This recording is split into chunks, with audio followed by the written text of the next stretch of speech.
यशोमती मैया के नंद लाला। चाहे जानबूझकर की जाए या अनजाने में हो, सखा की हर लीला के पीछे कोई ना कोई उद्देश्य अवश्य छिपा होता है। पर ऐसा लगता है देवी, जैसे उनकी इस लीला के पीछे एक नहीं अनेक उद्देश्य छिपे हैं।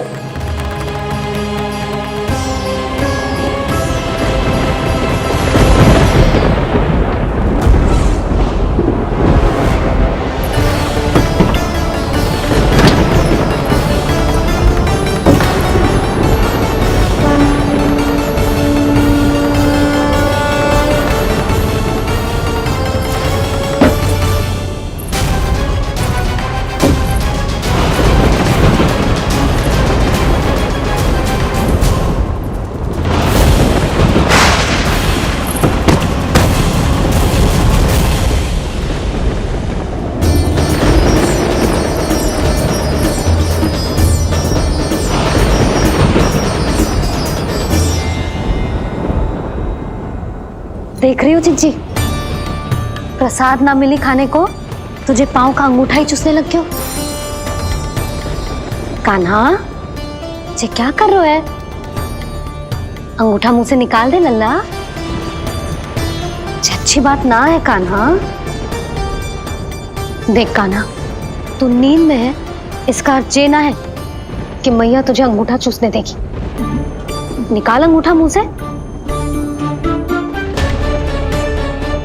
आज तो बड़ी शीघ्र इतनी गहरी निद्रा में सो गए हो तुम।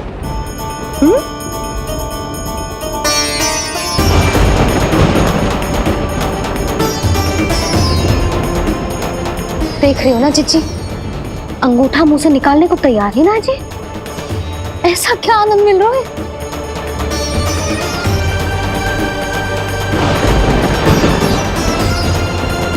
अधिक बल भी ना लगा सकती, अत्यधिक नींद में है, कहीं इसकी आंख ना खुल जाए।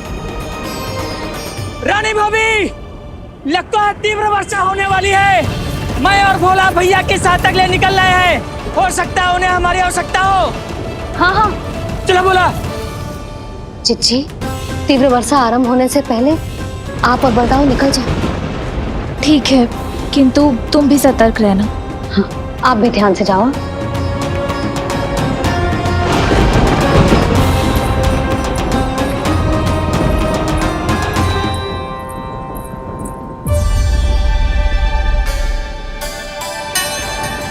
हे नारायण, वस्त्र बाहर सूख रहे हैं और तेरे अन्नप्राशन वाले चावल भी रखे।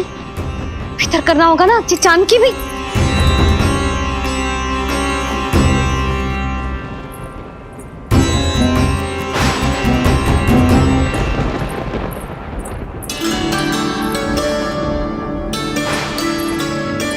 लल्ला, वैसे जी बहुत बुरी बात है। अंगूठा मुंह से बाहर निकाल। केवल 2 दिवस में तेरा अन्नप्राशन है, फिर सब खाइयो। तनिक धैर्य रख। गुड़ तो प्रभु, स्वयं कृष्ण की मैया इनका अंगूठा नहीं निकाल पाई, तो अब और कौन निकालेगा? कैसे रुकेगी ये प्रलय? इसका एक ही अर्थ है देवी, अभी लीला समाप्त होने का समय नहीं हुआ। अभी तो कहना तो ये चाहिए कि लीला अभी पूरी तरह से आरंभ ही नहीं हुई है।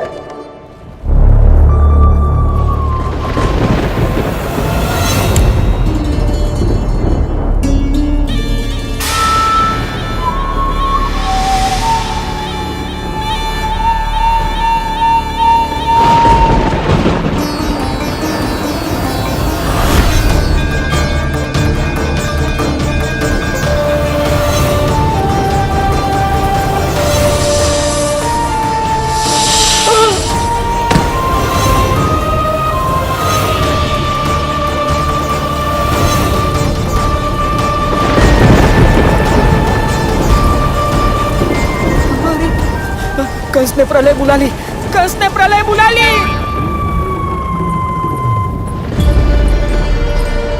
हे नारायण, जे वर्षा तो रुकने वाली ना है।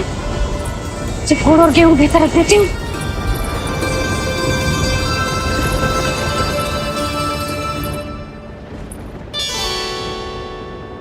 जे देख रहे हो गुड़, जे तेरे अन्नप्राशन के पकवानों के लिए ही है। कैसे कैसे करके बचा के लाई हूँ, कुछ पता भी है तुझे?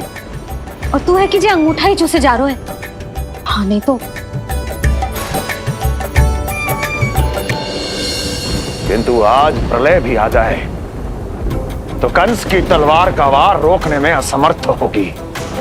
कंस के साथ विश्वासघात किया है, दंड तो मिलेगा।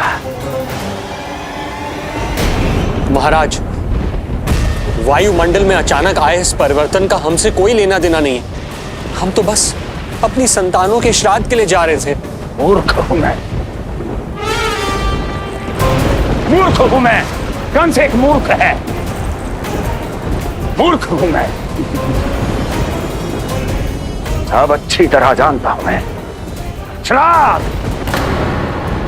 केवल एक बहाना है, किंतु सत्य यह है कि तुम और वो ऋषि गर्ग मिलकर मेरे विरुद्ध एक षड्यंत्र रच रहे हो, और ये तुम्हारी योजना है। भैया, ये आप क्या कह रहे हैं? कैसा षड्यंत्र, कैसी योजना? हम तो केवल श्राद्ध के लिए गए थे। बहुत अवसर दिए मैंने तुम दोनों को, किंतु तुमने बार बार मुझे मूर्ख बनाया। इसलिए अब मैं अवसर दूंगा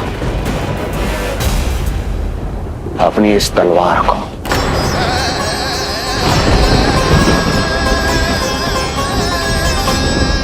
येन केन प्रकारेण साम दाम दंड भेद, कोई ना कोई युक्ति लगाकर मैं तुम्हारे उस बालक का वध कर ही दूंगा। पर उस क्षण का साक्षी बनने के लिए अब तुम दोनों को जीवित नहीं छोड़ूंगा मैं।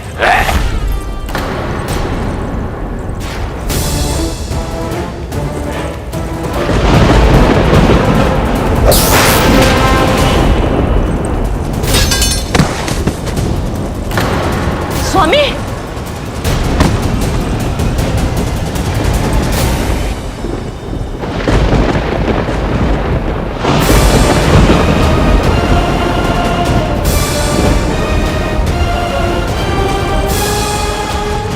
तेरा काल तेरी प्रिय बहन के गर्भ से उसकी 8वीं संतान बनकर जन्म लेगा और तेरा विनाश करेगा, विनाश करेगा, विनाश करेगा।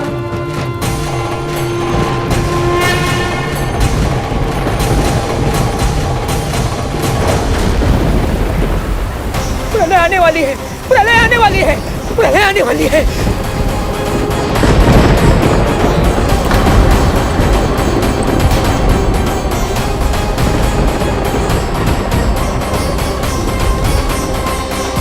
यदि कंस को रोकना, अपने माता पिता की रक्षा करना और चपलासुर के ब्रह्म को मिटाना ही इस लीला के उद्देश्य थे, तो ये सभी उद्देश्य पूरे हो चुके हैं प्रभु।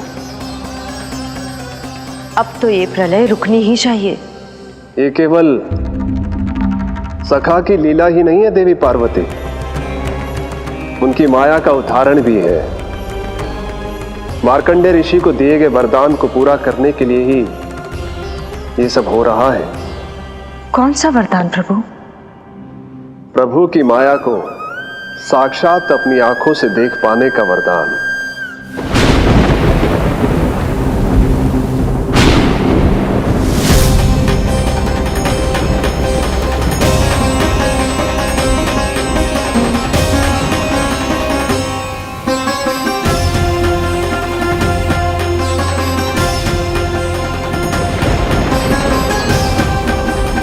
हे नारायण, क्या ये प्रलय है?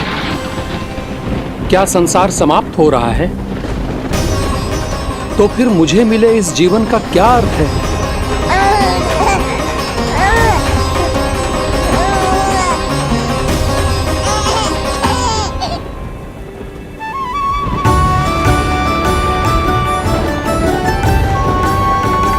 ये बालक यहां कहां से आया?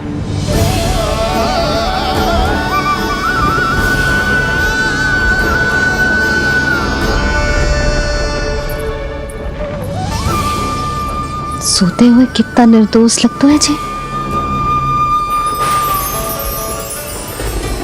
चारों ओर जल ही जल है, सब कुछ प्रलय में नष्ट हो रहा है, किंतु ये कितना निश्चिंत है ये। परंतु ये अद्भुत बालक है कौन?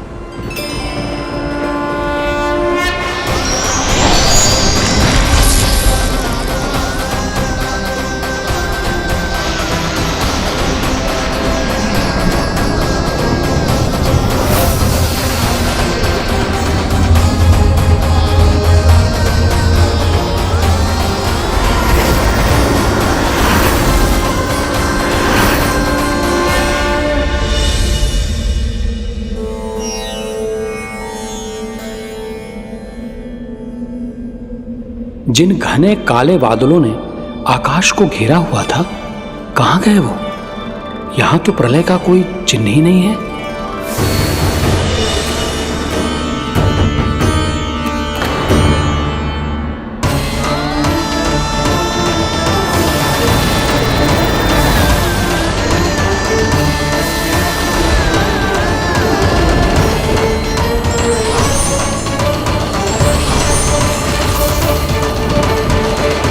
ये आप ही की माया थी ना प्रभु? मुझे इसका साक्षी बनाने के लिए आपका बहुत बहुत धन्यवाद। परंतु इसका अर्थ क्या है प्रभु?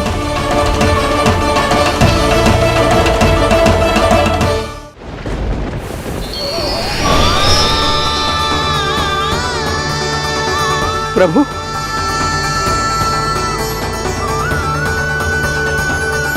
इसका अर्थ ये है कि ये मानव संसार वट वृक्ष पर स्थित है और मानवों का जीवन काल वट वृक्ष के पत्ते पर विश्राम करती एक जल की बूंद के समान होता है। वो बूंद जो किसी भी क्षण नीचे गिर सकती है। आपने तो स्वयं देखा है महर्षि, ये संपूर्ण जगत, ये महाब्रह्मांड मेरे ही भीतर स्थित है। ये उदाहरण है इस बात का कि जो दिखता है उसके कई स्वरूप होते हैं। जो आज आप देख रहे हैं वो पहले भी हो चुका है और आगे भी होगा। सब कुछ एक माया है। प्रलय का होना, जीवन का होना, दुख, सुख, सब एक भ्रम है। ठीक उसी प्रकार जिस प्रकार एक जलाशय में दिखने वाला प्रतिबिंब आपकी वास्तविकता नहीं बल्कि एक भ्रम होता है। इसलिए मनुष्य को सदैव ध्यान रखना चाहिए कि जीवन में कोई भी संकट क्यों ना आए, वो इस प्रलय की तरह केवल एक भ्रम ही होता है। ऐसे समय में जो संकट के सामने झुक जाते हैं या अधर्म का साथ देते हैं, वह स्वयं को उस भ्रम रूपी प्रलय में डुबोकर नष्ट कर लेते हैं।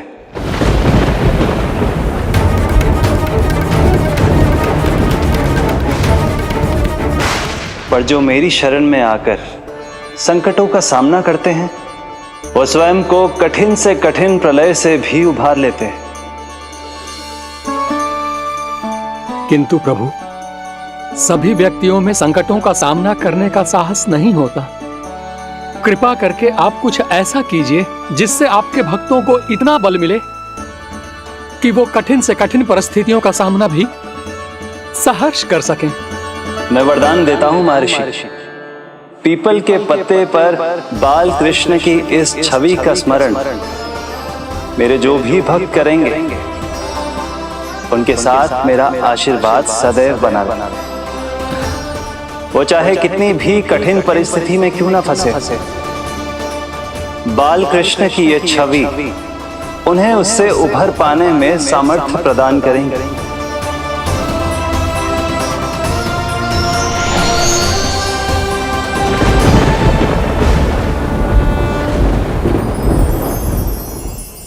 अद्भुत। तो ये कोई साधारण लीला या भ्रम नहीं था, मानव मात्र को नारायण से मिला वरदान था ही। पर अब क्या होगा प्रभु? कैसे रुकेगी ये प्रलय?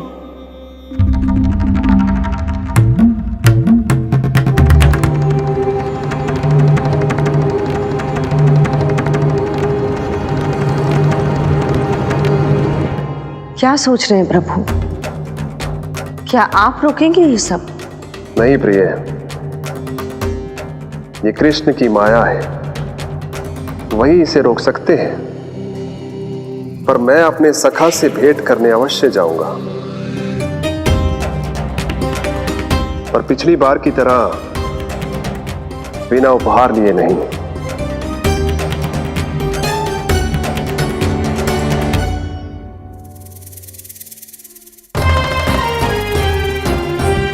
उपहार?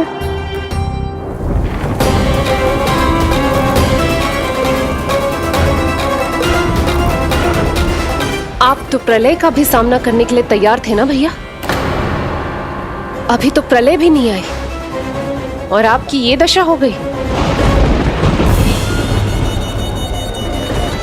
महाराज,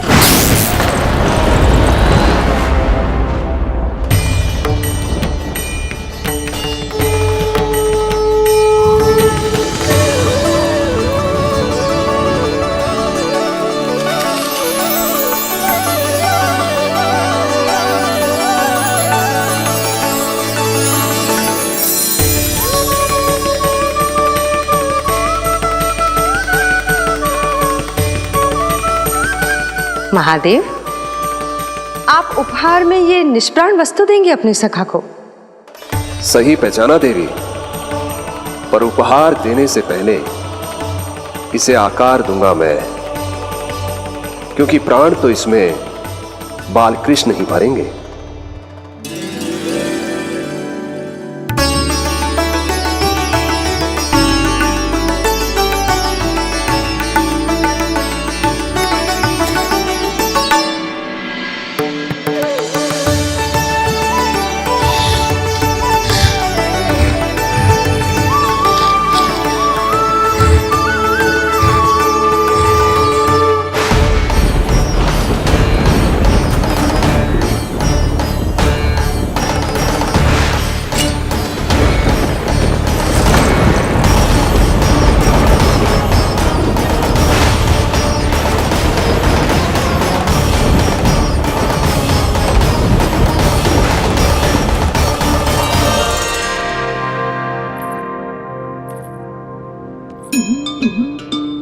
मुरली?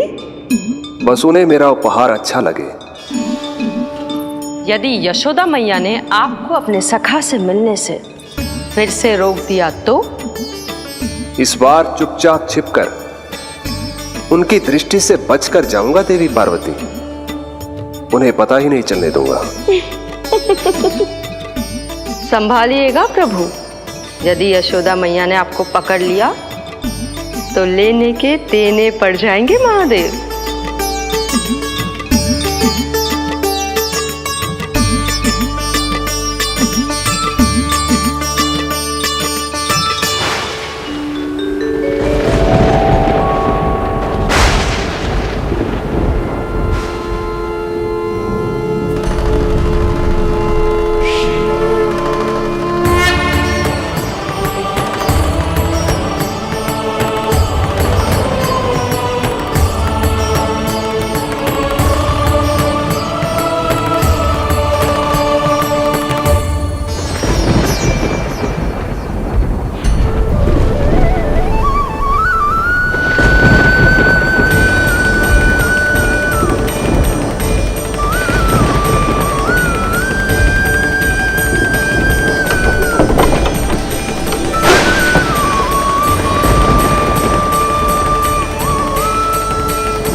जे रहे चावल जानकी को कही थी मैंने भीतर रख दे, छोड़कर चली गई बाहर, कुछ याद ही ना रहते ऐसे।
कान्हा,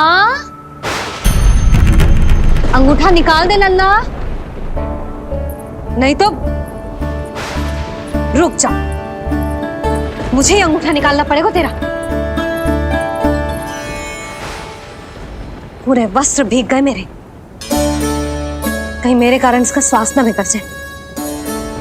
वस्त्र बदल के आ रही है मैया।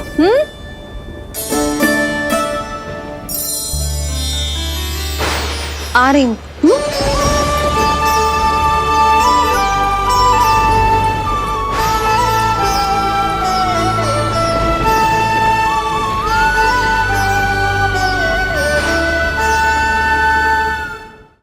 शासन की नींव भय होती है महाराज, और आपका पूरा साम्राज्य भय पर ही टिका हुआ है।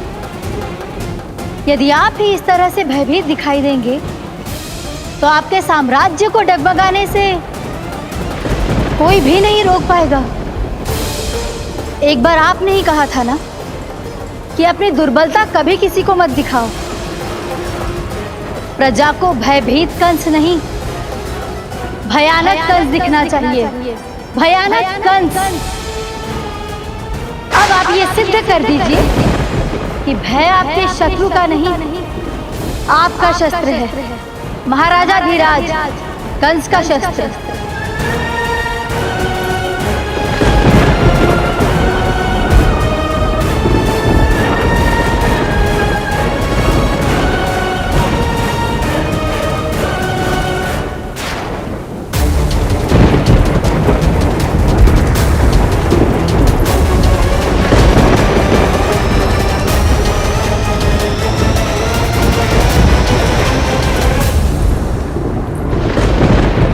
उससे क्या भयभीत होना जो स्वयं भयभीत हो, उससे क्या भयभीत होना जो स्वयं भयभीत हो। सखा, इस माया को विराम देने का समय आ गया है।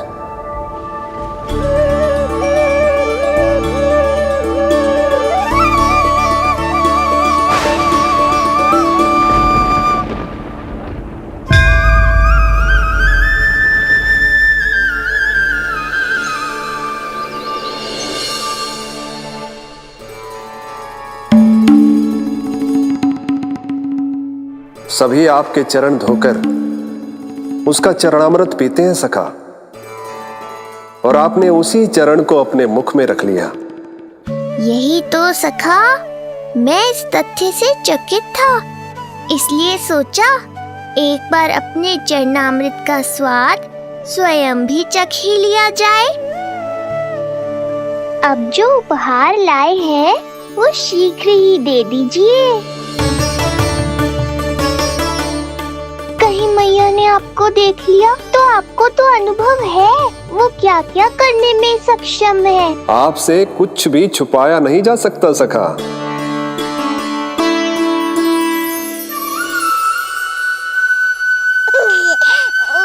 इन अधरों पे पांव के अंगूठे से अधिक ये मुरली शोभा देगी सखा।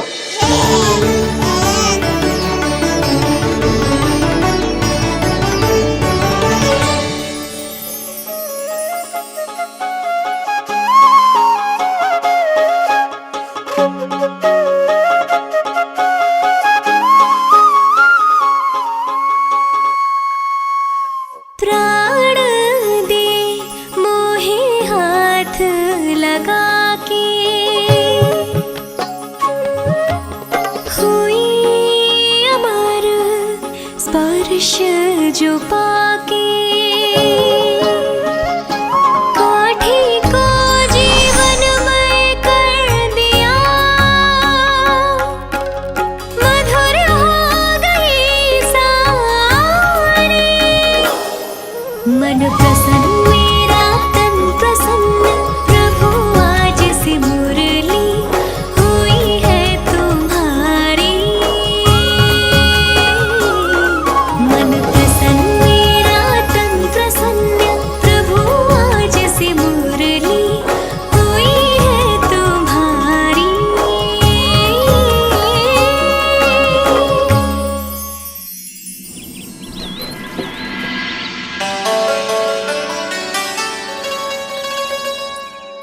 तुम्हारी भक्ति ने मेरा मन जीत लिया है मुरली।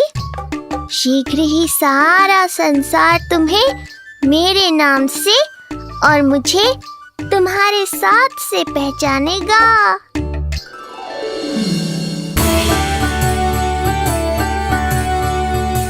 प्रभु, मेरे प्रभु, इस अनमोल भेंट के लिए आपका बहुत बहुत धन्यवाद सखा।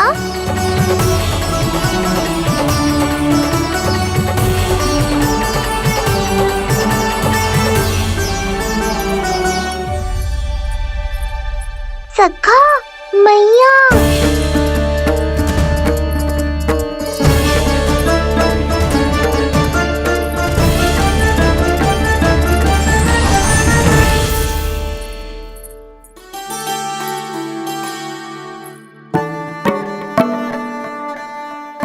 अच्छा जी, तो तूने अपना अंगूठा मुंह से निकाल ही दियो। बड़ा उपकार कियो अपनी मैया पे।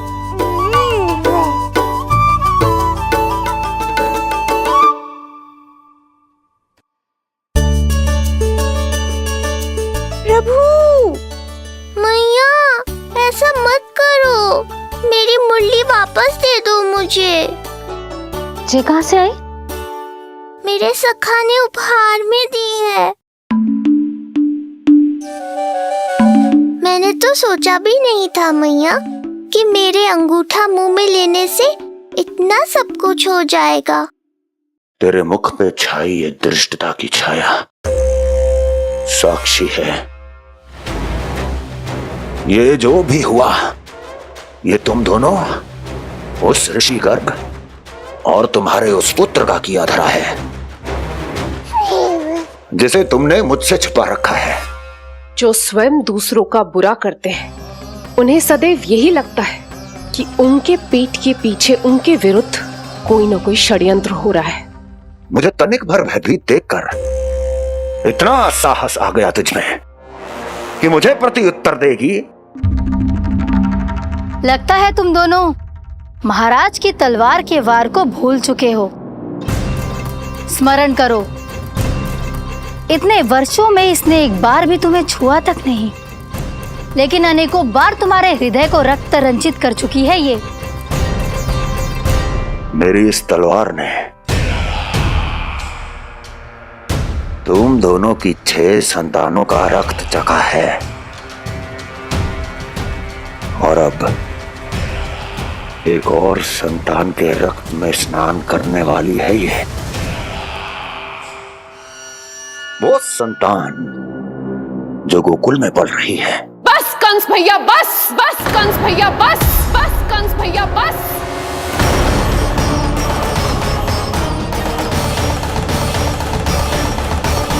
इतना दुस्साहस!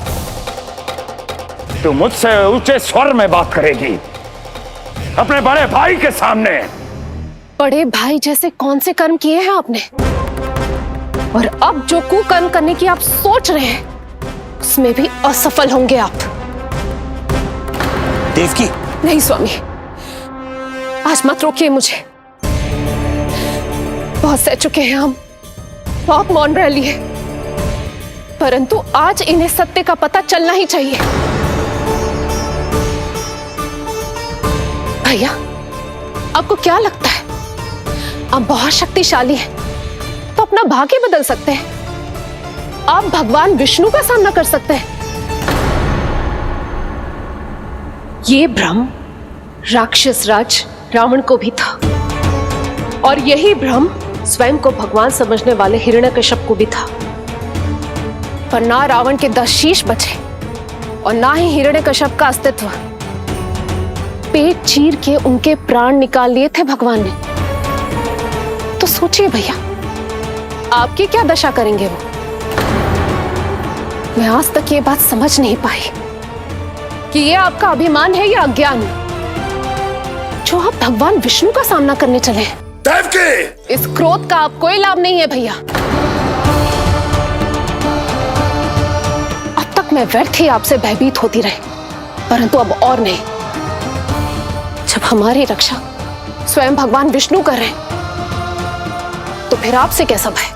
जब हमारी रक्षा स्वयं भगवान विष्णु कर रहे, तो फिर आपसे कैसा भय? तू क्यों मुस्कुरा रहा है? अब जे मत ही सोचना कि मैया फिर से अंगूठा चूसने देगी तुझे। अब उसकी आवश्यकता ही नहीं पड़ेगी मैया। पहले आकाशवाणी से सुना था, आज मैं दोहराती हूं, आपकी मृत्यु भगवान विष्णु के अवतार द्वारा ही होगी। आपकी मृत्यु भगवान विष्णु के अवतार द्वारा ही होगी। आपकी मृत्यु भगवान विष्णु के अवतार द्वारा ही होगी।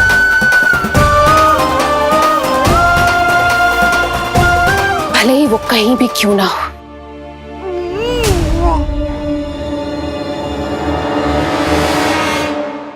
चाहे वो कहीं भी क्यों ना हो, मैं जानता हूं वो कहां है। देवकी, तूने बहुत बड़ी भूल कर दी मुझे चुनौती देकर। मैं चाहूं तो अभी इसी क्षण तुम दोनों का वध कर दूं, किंतु नहीं।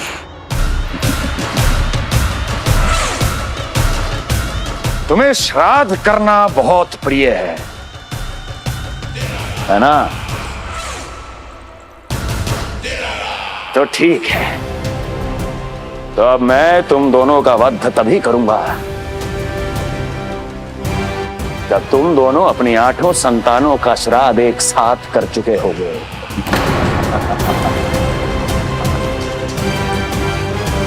श्राद्ध की तैयारियां करो।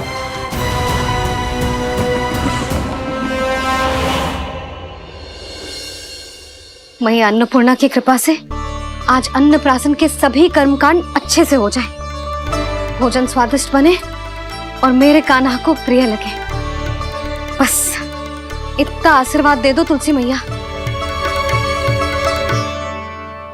मैया, कहीं उसे ऐसा ना लगे कि उसकी मैया को अच्छा भोजन बनाना आता ही ना है।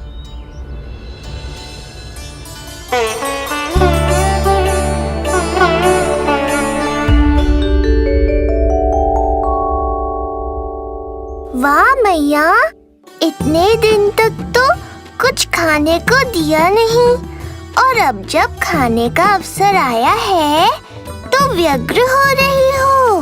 मेरे बारे में भी तो कुछ सोचिए प्रभु। 2 दिन से यहीं अटकी हूँ। अटकी नहीं हो मुरली, तुम तो लटकी हो प्रभु। हाँ हाँ मुरली, मुझे भी तुम्हारा साथ चाहिए, पर क्या करूं? मैया ने तुम्हें मेरी पहुंच से बहुत ऊपर लटकाया है। पर प्रभु, मैं अब तक पहुंचूं कैसे?